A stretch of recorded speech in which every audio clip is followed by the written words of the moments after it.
नमस्कार मंडळी, कशा आहात? मजेत ना? मजेतच राहा. शाळेनं सुट्टी पडलेली आहे. नातवंडाने हट्ट केला, आज पाणीपुरीच आई पाहिजे. आता झटपट पाणीपुरी कशी बनवायची?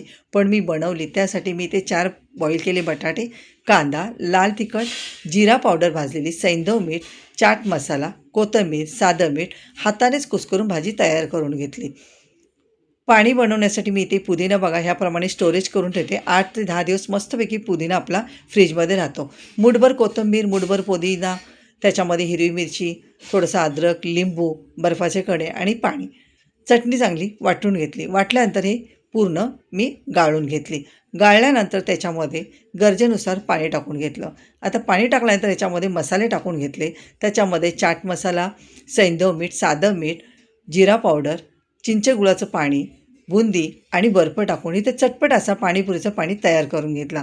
आता पुरी करण्यासाठी मी काही रेडीमेड पुरीचा पॅकेट आणलं होतं, त्याच्याच मी इथे पुऱ्या तळून घेतल्या. तुम्हाला जशा पाहिजे तशा इथे तळून घेऊ शकता. छान चव लागते आणि टेस्टी लागतात. आता इथे झटपट असे मी पुरीमध्ये मसाला भरून घेतला आणि थंडगार पाणी. आहाहा! नक्कीच करून बघा. व्हिडिओ आवडला तर लाईक, शेअर, कमेंट करायला विसरू नका.